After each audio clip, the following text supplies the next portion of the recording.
2 minggu yang lalu kebetulan menyempatkan datang ke sebuah wilayah di Maluku Utara, tepatnya di Pulau Halmahera. Melihat banyak perubahan di sana, di mana terakhir kali ke sana mungkin lebih dari 10 tahun yang lalu, saya cukup surprise. Sekarang, ketika ke wilayah Lelylef, mendadak wilayah tersebut menjadi kota tambang dan pemrosesan nikel yang luar biasa sibuknya. Dengan wajah manusianya, semuanya beda dengan manusia lokal yang saya lihat 10 tahun yang lalu di wilayah yang sama. Ada banyak perusahaan dan mata saya fokus ke satu saja. Daripada fokus ke 4 perusahaan Tiongkok bikin sakit hati, mending atu aja, Tingsan Holding. Dalam 1 tahun diperkirakan lebih dari 800.000 ton nikel keluar dari pelabuhan pribadi milik perusahaan Tiongkok Tingsan Holding. Isi kepala seorang bosman yang bodoh ini langsung menghitung, kalau harga nikel 1 ton $23.000, bulan Maret kemarin bahkan sampai $50.000 per tonnya. Wis, kita asumsi $23.000 saja per ton. Tingsan itu mengirim NPI atau nickel pig iron dengan kadar 12% nikel. Maka rumus sederhananya adalah 800.000 ton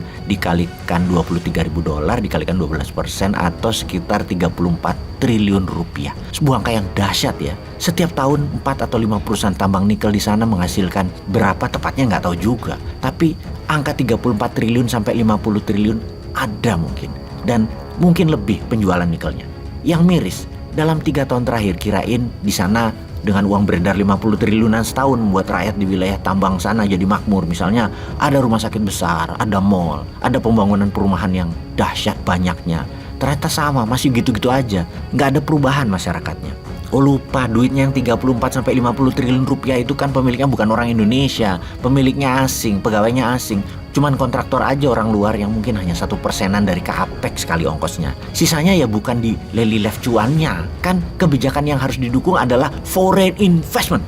Ya, begini jadinya, jangan harap ada perubahan di Lelylef. Lihat aja nanti 10 tahun lagi ketika sumber nikelnya habis. Kosong itu wilayah, jadi gersang tandus, tetap miskin. Jangan-jangan di bawah 10 tahun udah habis. Dilihat dari cara nambangnya yang geragas dan brutal itu. Main buang, numpuk sana, numpuk sini sisa tambang. Alat berat masuk, gaspol, nggak pakai strategi tambang yang sehat. Gerakannya kayak ngejar target, aji mumpung, sikat. Alat pabriknya pun rasanya bekas. Sehingga nanti kalau nikelnya sudah habis ya tinggal besi tua, ya tinggalin aja. Hebat ya mereka itu, hebat sekali mereka. Terus cara memajaknya bagaimana ya? Ini negara untung apa enggak ya Indonesia ini? Jangan-jangan nggak jelas juga hasil pajaknya. Orang nggak ada pejabat penting negara kok di sana. Bahkan kontraktor mengeluarkan alat berat dari kapal Tiongkok tanpa surat, tanpa bea cukai. Karena pelabuhan laut itu milik Tingsan langsung. Hanya pakai kunci kontak starter, greng, keluar aja tuh alat berat dari Tiongkok langsung dipakai.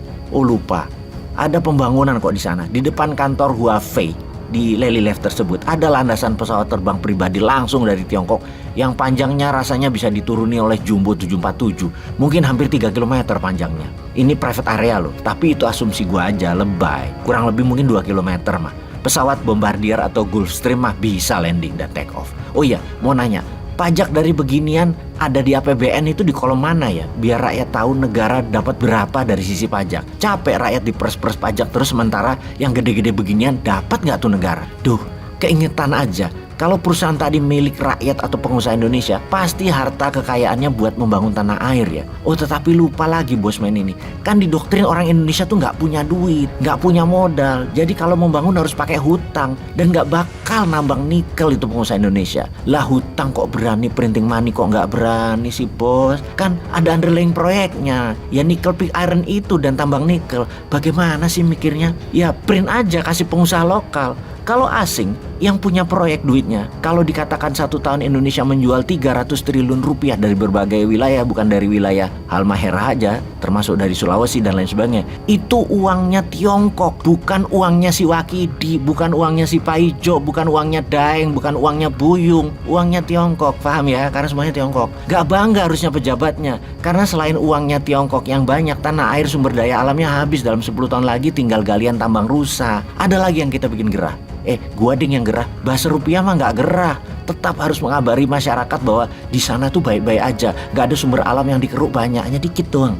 Tetaplah fokus pada pemilihan presiden, gosip politik dan gosip artis. Fokus ke sana ya wahai masyarakat. Janganlah menambah isi kepala masyarakat dengan data-data sumber daya alam yang nggak penting ini. Nggak penting. Yang penting tuh artis, yang penting tuh politik. Oh, apa yang buat gua gerah? Karena yang dibayar hanya NPI nickel pig iron.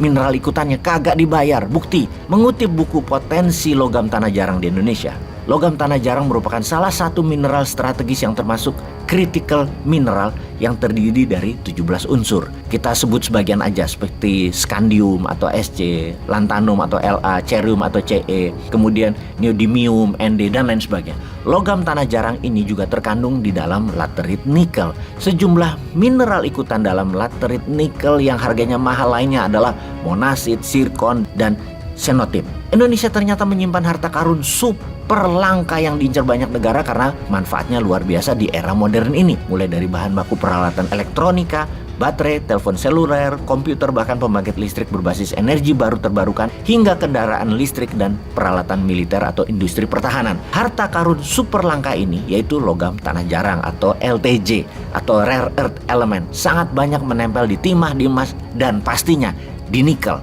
Gua kencengin ya, pastinya di nikel. Komoditas ini dinamai logam tanah jarang karena didasarkan pada asumsi yang menyatakan bahwa keberadaan logam tanah jarang ini tidak banyak dijumpai. Namun pada kenyataannya, logam tanah jarang ini melimpah di tanah air Indonesia, melebihi unsur lain dalam kerak bumi. Yang bersyukurnya adalah pejabat Indonesia itu tidak peduli akan hal ini. Siapa yang bersyukur? Ya Tiongkok, siapa lagi?